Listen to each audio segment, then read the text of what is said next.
안녕하세요. 사회적 이슈를 주제로 구로 청소년들이 온라인 토론을 진행하는 가타부타의 진행을 맡은 강정윤입니다. 안녕하세요. 저는 온라인 청소년 토론회 가타부타의 토론자로 참여한 김순호입니다. 네, 안녕하세요. 저는 온라인 청소년 토론회 가타부타의 토론자로 참여한 임세빈입니다. 오늘 토론을 도와주시기 위해 전문가분이 함께 해주셨습니다. 오류중학교 사회교사 서재민 선생님입니다. 네, 안녕하세요. 소재민입니다. 반갑습니다. 모두 반갑습니다. 오늘 같이 이야기 나눌 주제는 바로 청소년 참정권입니다. 2019년도 선거 연령이 만 19세에서 만 18세로 확정된 후 2년이 지난 지금 대통령 선거가 가까워짐에 따라 선거 연령에 대한 여러 가지 의견이 나타나고 있습니다. 오늘 청소년 정치 참여를 위해 선거 연령에 대해 이야기를 나누어 보고자 합니다. 먼저 인세빈님의 의견 들어보겠습니다.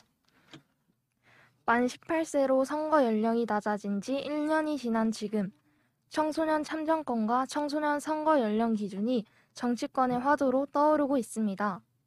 이에 따라 청소년들에게도 참정권을 주장하며 다양한 활동을 진행하고 있습니다.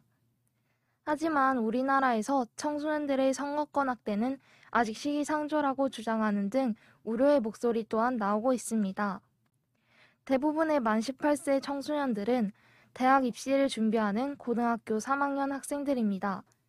선거에 참여할 수 있는 청소년들은 지금 제대로 교육받지 못하고 경험이 아직 부족해서 의미 없는 투표가 될 수 있다고 생각합니다.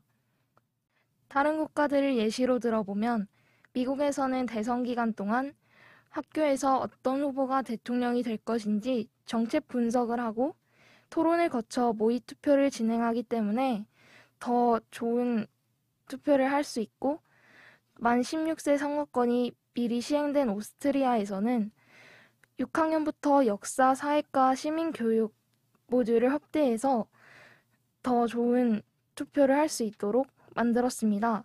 저희 나라도 이렇게 제대로 된 교육들이 없다면 선거권 연령 하향 조정은 힘들 것으로 보입니다. 청소년 선거권 확대 반대에 대한 의견 들어봤습니다. 김순호님의 의견 들어보겠습니다. 저는 청소년들의 선거권이 확대되어야 한다고 생각합니다. 이는 2019년 구로 청소년 총투표에 대한 결과인데, 이거 구로 청소년 총투표에 대해서 제가 말씀드리자면은 매해 구로 청소년들이 직접 제안하고 투표하는 것입니다. 그런데 여기 항목들을 보시면은 청소년들이 원하는 것이 없다고 절대 그렇게 생각할 수 없을 것입니다. 이것은 저희가 자체적으로 조사한 설문조사에 따른 것인데요. 이를 보았을 때 다수의 청소년들이 자신에게 영향을 미치는 정책들임에도 자신이 청소년이라는 이유로, 어리다는 이유만으로 선거에 참여할 수 없다는 사실에 안타까워하고 있습니다. 선거권이 만 16세부터 있는 오스트리아의 경우 한 해외 매체에 따르면 어릴 때 선거를 경험하는 것이 후에 선거를 경험하는 것에 도움을 준다고 합니다. 저도 이 의견에 동의합니다. 어렸을 때 촉감놀이를 하는 것이 직접 경험시켜주기 위해서라면 교육이 발전해도 경험을 뛰어넘을 수 없다는 것을 증명해 줄 것입니다. 그렇기 때문에 어릴 때 선거를 경험하게 하여 청소년들이 바른 민주시민으로 나아가는 데 도움을 줘야 한다고 생각합니다. 청소년 선거권 확대에 대한 의견 들어보았습니다. 상대의 주장에 대해 어떻게 생각하시는지 얘기해 주세요. 선거는 연습이 아닌 우리나라의 미래를 결정하는 중요한 부분이라고 볼 수 있습니다. 순호님이 말씀하셨던 것처럼 교육이 부족하기 때문에 오히려 더 섣부르게 나이를 하향 조정해선 안 된다고 생각합니다. 네, 그러면 김순호님의 의견 들어보겠습니다. 청소년들은 우선 학급 임원 선거부터 정규 임원 선거까지 학교라는 작은 세 내에서 선거를 경험하고 있습니다. 이는 고등학교를 졸업한 지 얼마 되지 않은 20대 투표층들 역시 이런 경험을 바탕으로 선거를 진행할 테이니 학교에서 하는 선거 역시 저는 큰 경험이라고 생각합니다. 네, 감사합니다. 그러면 임세빈님의 다른 의견 한번 들어보겠습니다. 학교에서의 정치적 대립이 생길 수 있습니다. 다들 잘 아시다시피 성인들 또한 여러 매체들을 통해 정치적 의견이 나뉘면서 대립된 정치인들이나 유권자들의 의견에 따른 진위 여부를 따지며 싸우는 모습을 볼 수 있습니다. 만약 이러한 경향이 학교에서 일어난다면 학업이 미래로 직결되는 고등학생 때의 학업에 좋지 않은 영향을 끼칠 것입니다. 그 외에도 법무부 조사에 따르면 주요 나라 10개국의 선거권 연령과 성인 연령 기준을 비교했을 때 우리나라만 선거권 연령과 성인 기준 연령이 일치하지 않습니다.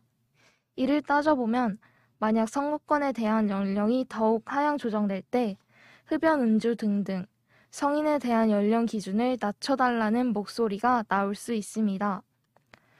청소년들과 가장 가까이 접하는 교원분들의 의견으로는 한 달 전 전국 유초중고 교원 1,762명에게 만 16세 선거권 하향 조정에 대해 물은 결과 만 16세 연령 하향 조정에 83.8%가 부정적으로 생각한다고 답했다고 밝혔고, 반대 이유로는 학생표를 의식한 인기 영합주의 정책 우려도 453명으로 뒤를 이었습니다.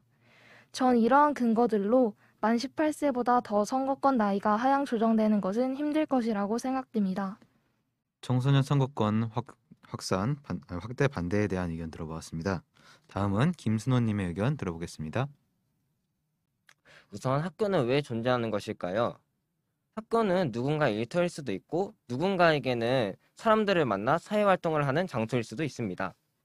그러나 제가 생각하기에 학교의 본질적인 이유는 교육이라고 생각합니다. 그리고 물론 그 교육의 주체는 학생들입니다.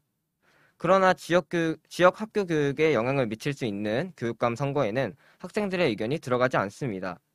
저는 이 점이 매우 불합리하다고 생각합니다. 나라의 국민이 선거를 통해서 자신이 사는 나라를 이끌어가고자 합니다.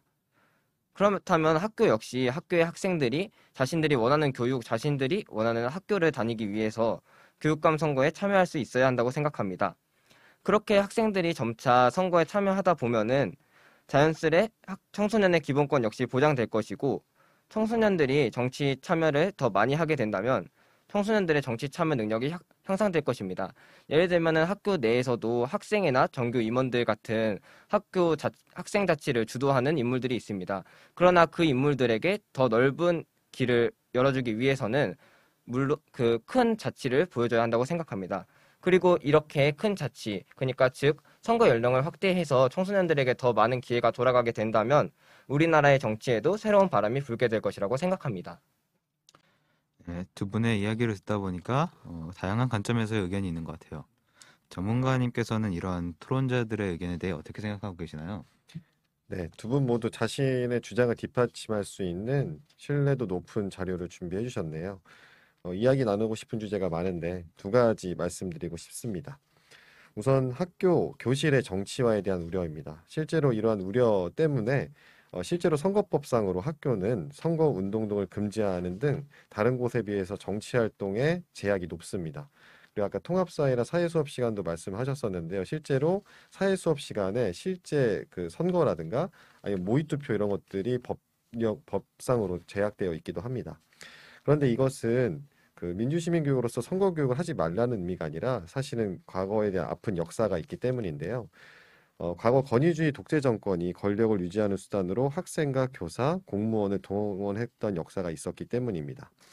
그래서 민주시민교육으로서 선거교육은 이와 다른 측면에서 접근하면 좋을 것 같고요. 사회 현안과 정치인에 대해 활발한 토론과 논쟁을 하는 건 실제 삶에 기반한 민주시민교육의 좋은 기회라고 생각합니다. 두 번째로 권리와 책임성에 대한 생각입니다. 찬성과 반대 주장에서 첨예하게 대립했던 건 결국 이 둘 간의 관계에 대한 인식 차이라고 생각합니다. 권리가 주어지면 한쪽에서는 책임이 여전히 낮을 거라고 예상하는 반면에 그 권리에 맞게 책임이 반대쪽에서는 높아질 거라고 하는 건데요. 제가 말씀드리고 싶은 거는 민주주의라는 게 권리가 점차 확장되는 과정이라고 볼 수 있거든요. 권리가 확장되면서 책임성이 같이 확장이 됐고요. 예를 들어서 불과 80년 전만 해도 세계 대부분의 국가에서는 여성과 이주민 혹은 흑인 이런 그 소수자들이 선거권이 없었습니다. 그렇지만 지금은 그렇지 않고 지금의 시각에서 봤을 때 그 당시가 되게 이상한 상황이었던 거죠. 그래서 오늘과 같은 이러한 토론과 논쟁을 통해서 사회적 합의를 이끌어가고 만들어 간다면 그것이 권리와 책임성 확대를 가져갈 것이라고 생각합니다. 네, 학교에서 정치에 대한 논쟁과 토론이 활발하게 이루어지는 것은 민주시민 교육에 좋은 기회라고 하셨습니다. 또한 사회적 합의로 인해 권리나 책임성이 더 확대될 수 있다고 하셨습니다. 이렇게 많은 이야기를 들어봤습니다. 들으면서 청소년 선거권에 대해 다양한 관점에서 생각해 볼 수 있었는데요. 오늘 함께 해주신 토론자분들과 전문가님 소감을 한번 나눠보겠습니다. 우선 이런 또 어찌 보면은 사실 선거라는 것은 정치의 기본이자 또 민주주의의 뿌리이잖아요.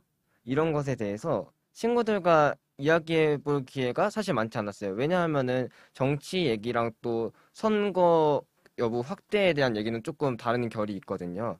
그래서 이런 얘기를 친구들이랑 많이 해보진 않았는데, 친구들이 만약에 정치 이야기나 이런 것에 대한 얘기를 하고 있을 때 제가 가운데서 얘들아 선거는 어떻게 생각해? 라고 넌지시 던져볼 만큼 굉장히 재미있고 유익한 주제였던 것 같습니다.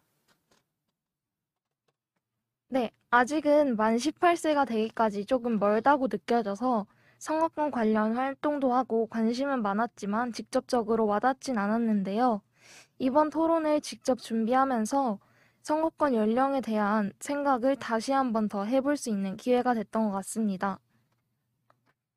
네. 권리 위에 잠자는 자 보호받지 못한다라는 유명한 법언이 있는데요. 이 말을 거꾸로 생각해 보면은 자신의 권리를 알고 행사하는 사람들이 많아질수록 민주주의 사회가 발전하는 것이라고 볼 수 있습니다. 그래서 선거권 연령 하향 여부와 직접적으로 이제 권리 행사 관련된 청소년들의 열띤 토론을 보니까 선거권뿐만 아니라 지역사회 여러 청소년 활동 참여, 뭐 학생자치, 국민청원 등 다양한 통로를 통해서 그 청소년의 권리를 말하고 더 신장될 것이라고 기대하게 됩니다. 네, 모두 좋은 말씀 감사합니다. 청소년 온라인 토론회 가타부타는 시립구로 청소년센터, 구로마을TV, 구로 온마을교육지원센터, 구로 청소년자치연합 그린나래의 지원 아래 제작되었습니다. 지금까지 함께 해주셔서 감사합니다.